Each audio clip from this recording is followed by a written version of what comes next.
काल आपण लास्ट कोणती कन्सेप्ट बघितली होती बघा, ड्रॉइंग्स. करेक्ट आहे.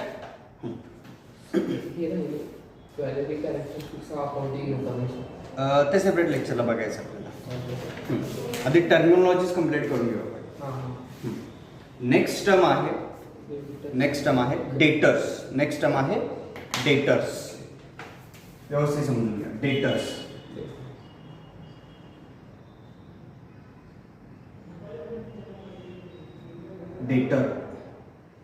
डेप्टर ऍक्च्युअली त्याला डेटर असं म्हणतो आपण. डेटर बी सायलेंट आहे. डेटर. आता डेटर म्हणजे कोण हे समजणं खूप गरजेचं आहे अकाउंटिंग टर्म्समध्ये. डेटर्स म्हणजे कोण किंवा डेटर्सचं मिनिंग काय आहे तर बघा, आपण दोन टर्म इथे आज डिस्कस करूया एकाच एक्झाम्पलमध्ये. एक डेटर आणि एक क्रेडिटर. डेटर आणि क्रेडिटर. सांगतो 2 मिनिट. एक्झाम्पल आहे.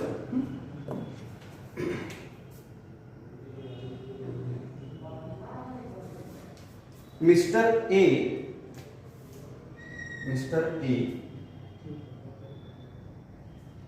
आणि हा आहे मिस्टर बी. मिस्टर ए नी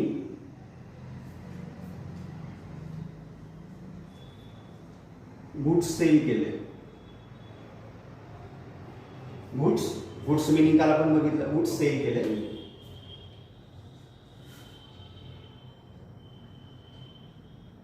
10,000चे 10,000चे ऑन क्रेडिट.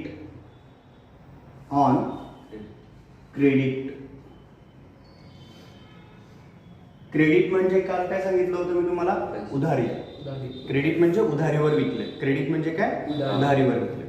बरं, ट्रान्झॅक्शन मध्ये काय दिसतं तुम्हाला, मिस्टर ए नी मिस्टर बी ला क्रेडिटवर गुड सेल केले 10,000चे.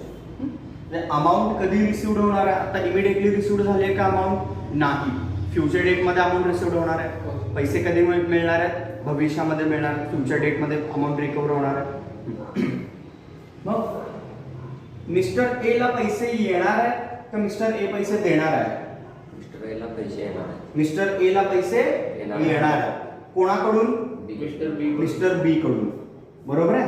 हा, मग ज्याच्याकडून पैसे यायचे, ज्यांना आपण क्रेडिट सेल करतो, ज्या पर्सनला आपण क्रेडिट सेल करतो, ज्यांच्याकडून पैसे तुम्हाला येणार आहेत त्यांना काय म्हणतात, डेटर. काय म्हणतात, डेटर.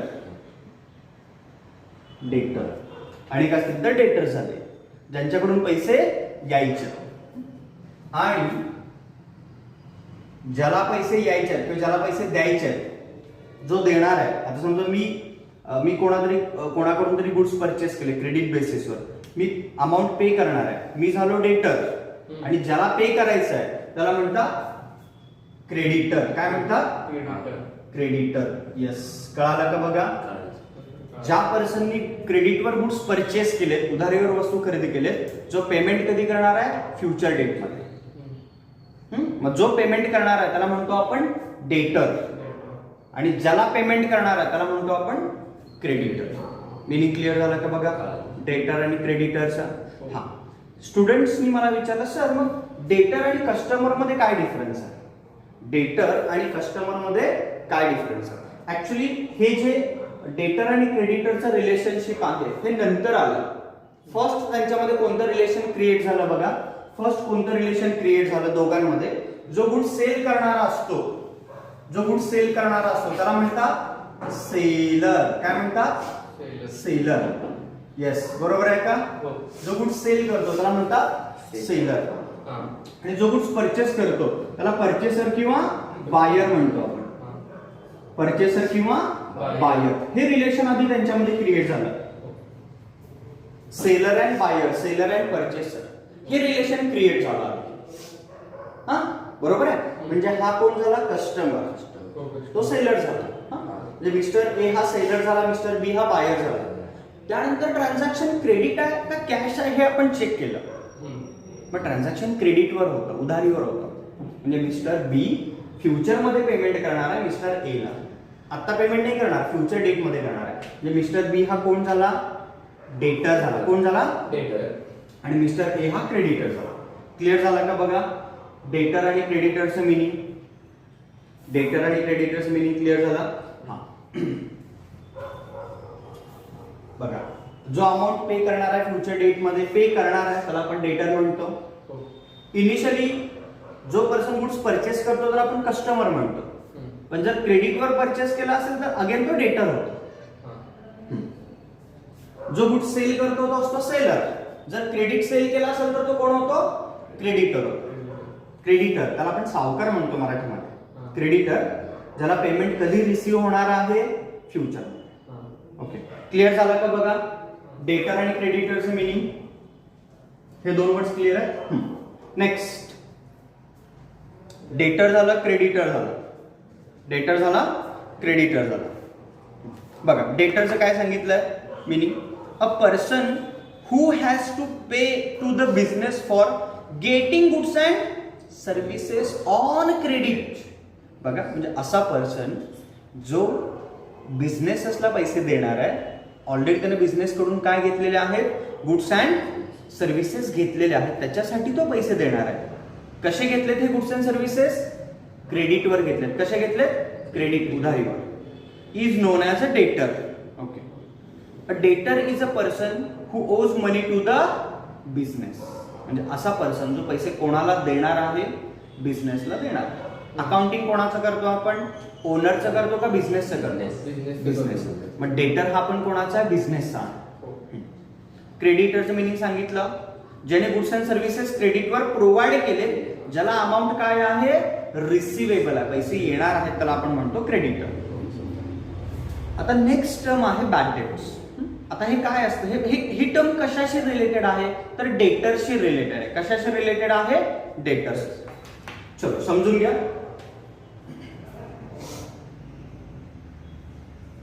समजून घ्या.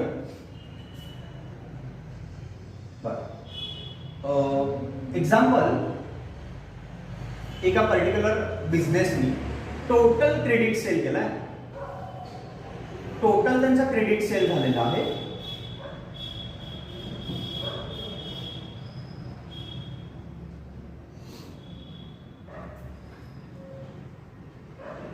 टोटल क्रेडिट सेल आहे 60,000. टोटल क्रेडिट सेल किती आहे? 60,000. म्हणजे एकूण त्याने उधारीवर किती वस्तू विकलेत? 60,000चे विकलेत. टोटल क्रेडिट सेल किती आहे? 60,000. एकूण उधारीवर त्याने 60,000ची वस्तू विकले. क्लिअर आहे? हा. आता कोणकोणते पॉसिबिलिटीज होऊ शकतात बघा. कोणकोणते पॉसिबिलिटीज होऊ शकतात?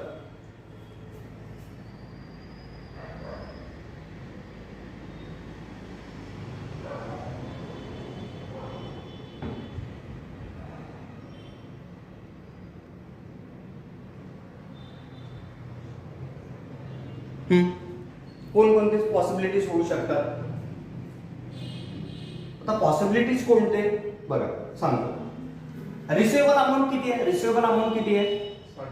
60,000. हे क्लिअर आहे. रिसिवेबल अमाऊंट किती आहे? 60,000. आता या 60,000चे 3 पार्ट्स मध्ये डिव्हिजन होतं. कसे काय बघा. फर्स्ट आहे गुड डेब्ट्स. डेब्ट्स म्हणजे काय? कर्ज किंवा रिसिवेबल अमाऊंट म्हणू शकतो आपण त्याला. डेब्ट्स म्हणजे लोन. हा, good debts. Total credit sale किती आहे? 60,000. म्हणजे तुम्हाला टोटल रिसिवेबल अमाऊंट किती आहे? 60,000. एकूण किती मिळणार आहेत? 60,000 रुपये मिळणार आहेत एकूण. हा. आता बघा, आउट ऑफ 60,000 तुम्हाला हे कन्फर्म माहित आहे, कन्फर्म की तुम्हाला 40,000 मिळणारच आहे. कन्फर्म 40,000 मिळणारच आहे. त्याने ऑलरेडी तुम्हाला ऍडव्हान्स चेक दिलेला आहे 40,000चा. त्याने ऑलरेडी ऍडव्हान्स चेक तुम्हाला देऊन ठेवलेला आहे 40,000. म्हणजे कन्फर्म रिसिवेबल आहे. त्यालाच म्हणतो आपण गुड डेब्ट्स. काय म्हणतो? Good debts. जे अमाऊंट कन्फर्म रिसिवेबल आहे, जे अमाऊंट कन्फर्म मिळणार आहे तुम्हाला, कन्फर्म करतोय का?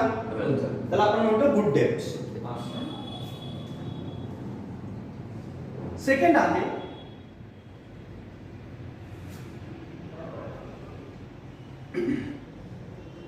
Doubtful debts.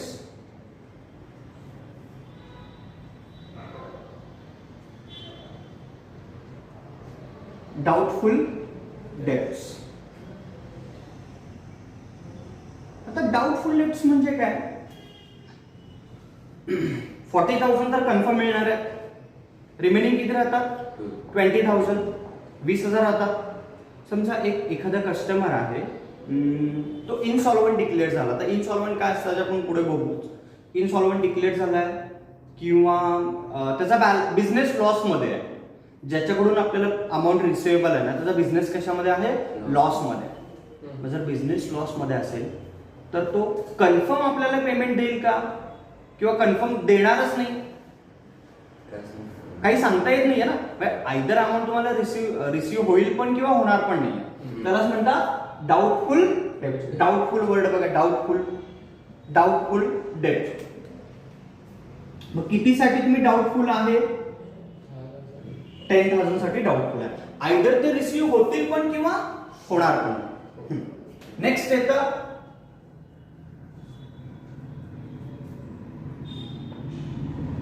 Bad dates.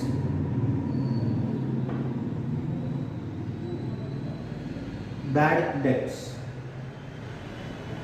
हा बघा, एक कस्टमर होता ज्याला आपण बघा 60,000 चे 40,000 कन्फर्म रिसिव्ह होणार आहेत. ओके. 10,000 जो पर्सन देणार आहे त्याचा बिझनेस लॉस मध्ये आहे, पण तो डाऊटफुल आहे. फ्युचरमध्ये मिळू शकतील किंवा मिळणार पण नाही. आणि एक कस्टमर असा होता की समजा त्याची डेथ झाली आहे. आणि त्याची प्रॉपर्टी वगैरे काहीच नाही आहे पाठीमागे. त्याची डेथ झाली, ज्याला आपण गुड्स सेल केलेत. मग त्याचे पैसे मिळतील का आपल्याला? नाही. ते काय झाले? Bad date. ओनली फक्त डेथचं रिझन नाही आहे, भरपूर रिझन दुसरे असू शकतात. पण एक जस्ट मी सांगितलं, डेथ झाली, त्याचे पैसे मिळणार का तुम्हाला? आता नाही. ते पैसे तुमचे बुडाले पैसे ना, आता मिळणार नाही. त्यालाच म्हणतात बॅड डेट्स. काय म्हणतात? Bad dates. 10,000 तुमचे बॅड डेट्स झाले. कळालं का बघा? गुड डेट्स, डाऊटफुल डेट्स आणि बॅड डेट्स. गुड डेट्सची मिनिंग क्लिअर आहे? डाऊटफुल डेट्स आणि बॅड डेट्स हे तिन्ही क्लिअर झालं का बघा? ओके. डेटर्स, क्रेडिटर्स आणि हे डेटर्स अंडर हे 3 टर्म्स येतात.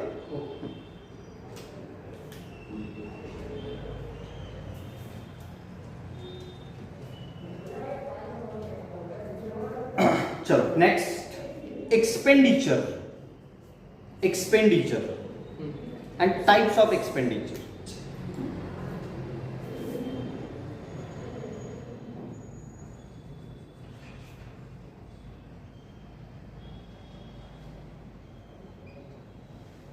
काय असतं एक्सपेंडिचर म्हणजे काय? खर्च. एक्सपेंडिचर म्हणजे काय? खर्च. बरं, कोणाचे? पर्सनल, वैयक्तिक का? नाही. आपण बुक किपिंग आणि अकाउंटन्सी कोणाचं मेंटेन करतोय? अकाउंटिंग कोणाचं करतो? ओनरचं का बिझनेसचं? बिझनेसचं करतो. मग एक्सपेन्सेस पण कोणाचे बघायचे आहेत? बिझनेस. जनरली 2 टाईपचे एक्सपेन्स असतात, एक बिझनेस एक्सपेंडिचर आणि पर्सनल एक्सपेंडिचर. पर्सनल म्हणजे कोणाचे? ओनरचे, स्वतःचे. ते रेकॉर्ड नाही करणार आपण इथे. आपण ओनली कोणाचे एक्सपेन्सेस रेकॉर्ड करणार आहे? बिझनेस एक्सपेंडिचर रेकॉर्ड करणार, व्यवसायाचे खर्च रेकॉर्ड करणार. मग बिझनेसमध्ये जे काही गुड्स अँड सर्व्हिसेस घेतलेत आपण बघा, बिझनेसनी जे काही गुड्स अँड सर्व्हिसेस घेतलेले आहे, जे काही प्रॉपर्टी घेतलेली आहे, त्याच्यासाठी जे काही अमाऊंट स्पेंड केली आहे त्याला आपण एक्सपेंडिचर असं ट्रीट करतो. म्हणजे जर दुकान बनवताना म्हणजे बिझनेस स्टार्ट करताना तुम्ही खर्च केलाय, त्यानंतर बिझनेस स्टार्ट केल्यानंतर ऑपरेट करण्यासाठी, रन करण्यासाठी जो एक्सपेन्स येतो तो सगळे इथे इन्क्लूड आहे. त्याला आपण कॉमन एक्सपेंडिचर असं ट्रीट करतो. बघा, an amount spent by the business for any consideration received by business is called as expenditure. बिझनेसला जे काही कन्सिडरेशन रिसिव्ह झालंय, गुड, सर्व्हिसेस, ऍसेट, त्यासाठी बिझनेसने जे काही अमाऊंट स्पेंड केली त्याला आपण एक्सपेंडिचर असं ट्रीट करतो. बघा, तुमचा कोणताही बिझनेस असेल किंवा आपण एक छोटंसं एक्झाम्पल घेऊ. जसं काल मी तुम्हाला सांगितलं की मिल्क डेअरी आहे, ठीक आहे. मग त्या डेअरीमध्ये आपण काय करतो? बेसिक इक्विपमेंट्स घेतो, फर्निचर घेतो, कम्प्युटर घेतो अकाउंटिंगसाठी. मग तो आपला एक्सपेंडिचर आहे. बरं, डेली आपण काय करतो, फार्मर्स कडून मिल्क कलेक्ट करतो, त्यांना डेली वीकली किंवा मंथली पेमेंट करतो, इलेक्ट्रिसिटी बिल पे करतो. हे सगळे काय आहेत, एक्सपेन्स आहेत. बिझनेस कोणताही असेल, स्मॉल स्केल असेल और लार्ज स्केल असेल, एक्सपेंडिचर दोन्हीकडे येणार आहे. एक्सपेन्स मिनिंग कळाला. हा, आता 3 टाईपचे एक्सपेंडिचर्स होतात बिझनेसमध्ये. तो बिझनेस स्मॉल असेल किंवा लार्ज असेल, 3 टाईपचे एक्सपेन्स होतात. मेन 2 टाईपचे आहेत, मेन 2. फर्स्ट आहे कॅपिटल एक्सपेंडिचर. फर्स्ट काय आहे, कॅपिटल एक्सपेंडिचर. आता कॅपिटल एक्सपेंडिचरला काय म्हणतो मराठीमध्ये आपण, भांडवली खर्च. कॅपिटल एक्सपेंडिचर म्हणजे भांडवली खर्च. बघा काय आहे कॅपिटल एक्सपेंडिचर समजून घ्या. ऍसेट्स परचेस करण्यासाठी जी अमाऊंट तुम्ही स्पेंड केली आहे त्याला आपण कॅपिटल एक्सपेंडिचर असं म्हणतो. असेट म्हणजे काय, प्रॉपर्टी. असेट म्हणजे काय, प्रॉपर्टी. तुमची प्रॉपर्टी इन्क्रीज होण्यासाठी, तुमची ऍसेट इन्क्रीज होण्यासाठी जे अमाऊंट तुम्ही स्पेंड केलेली आहे त्याला आपण कॅपिटल एक्सपेंडिचर म्हणतो. अशा एक्सपेंडिचरमुळे तुमच्या बिझनेसची प्रॉपर्टी काय होते, इन्क्रीज होते. ऍसेट, मालमत्ता वाढते, त्याला आपण कॅपिटल एक्सपेंडिचर असं ट्रीट करतो.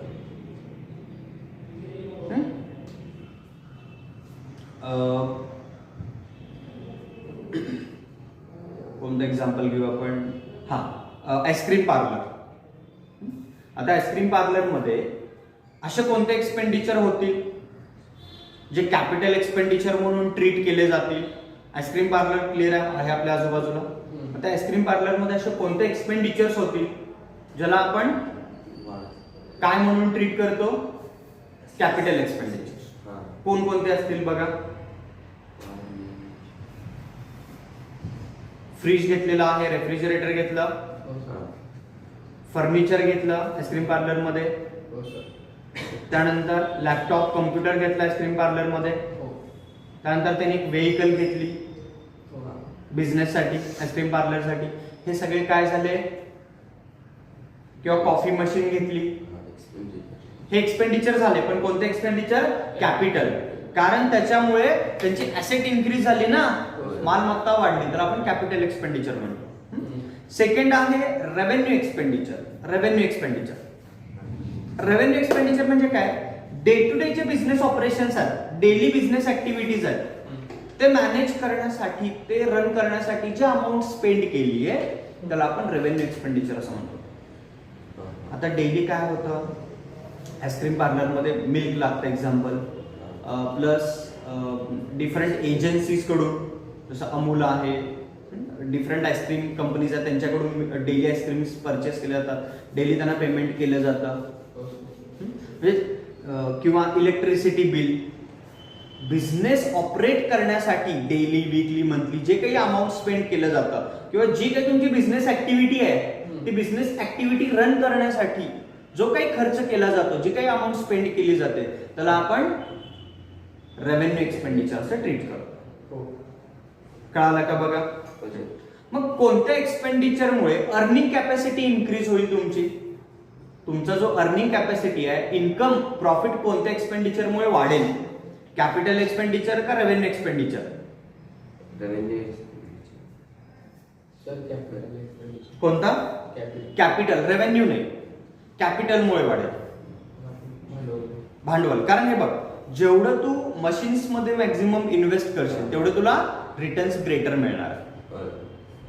बरोबर आहे. बघा काय सांगितलं capital expenditure, this expenditure is incurred to acquire fixed assets. Purchase केले, फिक्स्ड असेट परचेस करण्यासाठी तो एक्सपेंडिचर केला जातो. Or to increase the value of fixed assets. Either fixed assets directly purchase करण्यासाठी किंवा इनडायरेक्टली स्पेंड केले आणि त्याच्यामुळे असेटची व्हॅल्यू काय झाली आहे, इन्क्रीज झाली. त्याला आपण कॅपिटल एक्सपेंडिचर असं ट्रीट करतो. आणि त्याचा जो बेनिफिट आहे तो शॉर्ट टर्म आहे का लॉंग टर्म आहे? लॉंग टर्म आहे, शॉर्ट टर्म नाही, लॉंग टर्म आहे. एकदा आपण मशीन घेतली, ऍसेट घेतली, फर्निचर घेतलं, एव्हरी इयर चेंज करतो का आपण? नाही. एका वर्षी परचेस केलं तर खूप वर्षापर्यंत त्याचा फायदा मिळतोच ना आपल्याला, म्हणजे त्याचा बेनिफिट लॉंग टर्म आहे. आणि ते कोणत्या नेचरचे आहेत? नॉन रिकरिंग नेचरचे आहेत. एक्सपेन्स कसं असतं त्याच्यामध्ये परत 2 टाइप्स असतात, रिकरिंग, नॉन रिकरिंग. रिकरिंग म्हणजे जे पुन्हा पुन्हा केले जातात, हा बरोबर. हायर फ्रिक्वेन्सी आहे त्याच्यामध्ये. नॉन रिकरिंग म्हणजे सुरुवातीला एकदा केले जातात किंवा लॉंग ड्युरेशन मध्ये एकदा केले जातात. एव्हरी इयर एव्हरी मंथ केले जाणार नाही, त्याला आपण नॉन रिकरिंग असं म्हणतो. मग हे कॅपिटल एक्सपेंडिचर कोणते आहेत?